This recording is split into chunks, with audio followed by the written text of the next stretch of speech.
Welcome to Rock Club's album review of Led Zeppelin IV.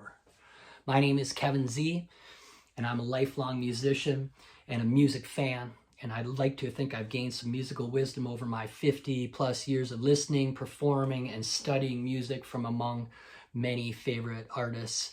Don't forget to hit like and subscribe to my channel as I intend to review another monumental album each week. I grew up with the classic rock like Zeppelin, Boston, The Stones, Kiss. I watched new wave bands like Duran Duran hit it big on MTV and shows like Friday Night Videos. The evolution of 80s alternative rock like The Cure, and then metal, the rise of grunge. I'll give you my perspectives on epic rock albums throughout all of these years. So I hope I can pass some of this knowledge along to not only my daughters, Sky and Ava, but the younger generation, Generation Z, who may not have heard of some of these bands or some of these albums, some of these songs. It was an inspiration when I heard some young gals at work heard my playlist of songs, and many of them for the first time, and they commented on how today's music had changed so much and how their generation, Generation Z, could benefit from my knowledge of these great artists and bands. So I'm reviewing these artists' albums in their format that they were originally released and intended to be listened to. So keep in mind, these are my opinions. So feel free to agree or disagree, and let's begin. Led Zeppelin, the gods of heavy metal. They sit at the pantheon of hard rock and epic rock composition, rising like the phoenix from the ashes of the Yardbirds in the late 60s. Jimmy Page recruited 3 master musicians. Robert Plant was a young up-and-comer who had created a reputation in the suburbs of England as a blues howler. John Paul Jones, a multi-instrumentalist and master session musician who Page had worked with on albums by other artists. And then John Bonham, who was recommended by Robert Plant. He said, you've got to come and see this blue-collar, rabbit-footed phenom of a drummer. And together with Page's guitar prowess and producing genius, it created a masterwork. And this album, which should be in any rock fan's top albums of all time. So Zeppelin IV, released November 8th, 1971 on Atlantic Records. This untitled album included a record with the mysterious 4 symbols representing each one of the band members.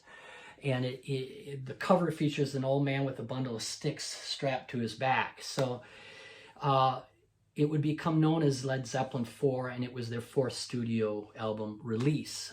The band from England would already be superstars in the United States due to their relentless touring schedule, their tales of debauchery with groupies, and the radio airplay of many of their early hits, including Good Times, Bad Times, Whole Lot of Love. Led Zeppelin IV is considered by many, and me included, to be their best effort. So to begin with, Black Dog. The album opens with an epic, heavy as lead, Howling Wolf borrowed blues jam entitled Black Dog. It was said to be inspired by a black Labrador retriever who hung out at Headley Grange, which was Page's country house where the band was recording this album. The dog would sleep during the day but head out at night to cavort with his girlfriends and then return back early in the morning with all of his energy spent. So the lyrics tie into much of that imagery. So Robert Plant shows his incredible vocal range, and Page's relentless soloing over the tight rhythm section riffs make this a Zeppelin classic and a favorite in their live concert repertoire. So next song 2 on side 1 is Rock and Roll.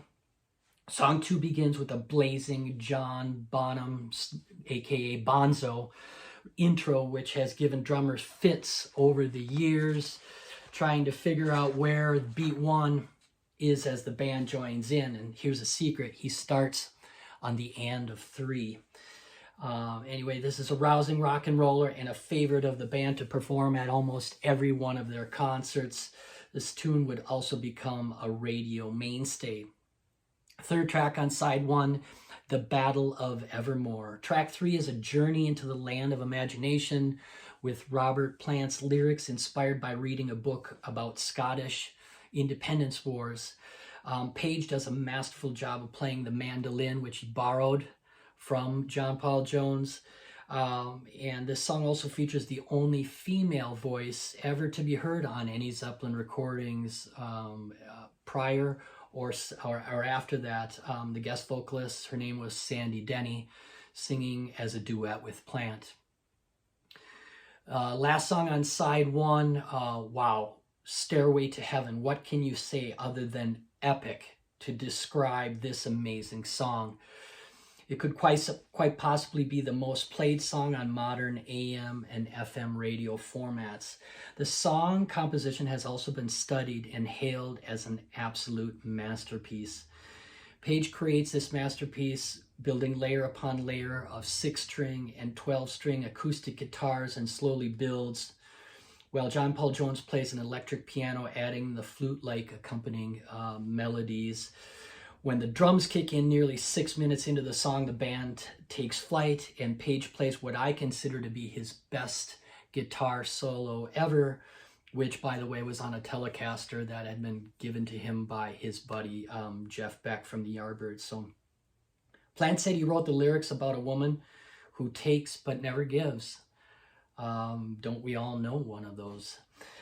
Page and Bonham have been quoted to have said that this was Zeppelin's best song, while Plant seems to downplay its overall place in the Zepp catalog, and he may have just gotten tired of singing it at every live show, but otherwise, in my honest opinion, the best of the best from that album. Just a little off note, you know, this image here from Zeppelin IV is one of very prominent, this t-shirt. It's also on the inner portion of the album, and what it is it's an unknown artist. We think it might be Jimmy Page. I don't know, he's made some references, but it relates to the character of the Hermit from a tarot card deck, a very popular tarot card deck. It was the Rider-Waite tarot card deck, but here's the character of the Hermit. And Jimmy Page was, you know, there's rumors of the occult and him studying that and studying books from Aleister Crowley. He actually bought a home that Aleister Crowley had previously owned, and he was looking for answers, right? And studying this magic, spelled with a M-A-G-I-C-K, magic, to help him to you know, become a successful musician as well. But that's his character that he related with, is the Hermit, which stood for, you know, a very wise and knowledgeable person, but also a loner in some sense. So, and that very much describes Jimmy Page. But anyway, I digress. Side 2 of the album begins with Misty Mountain Hop. This is a rousing jam which has Plant singing about what seems like a Woodstock festival in some far-off J.R.R. Tolkien-like land, hence the name, the Misty Mountains. It's a great hard-rocking beat by Bonzo. Track 2 on side 2, a tune entitled 4 Sticks, and a fantastic and underrated track from the album. Could there be such a thing as an underrated song from this album? But it features a tribal drum pattern, and Bonzo played it with 4 drumsticks, hence the name. So a great build-up, and a synthesizer part is played by John Paul Jones on that song as well. The next track on side 2, we mellow it out acoustically with Going to California. Plant writes another song of longing and hope, and probably was inspired by the many pretty girls they met in California. The band had become quite popular as rock stars with the ladies, and but 3 of the guys in the band were married: Plant, Bonham, and Jones, while Page played the part of the eligible bachelor, or the hermit, as I mentioned earlier, take your pick. Although Jones has stated he was the faithful family man throughout the touring years.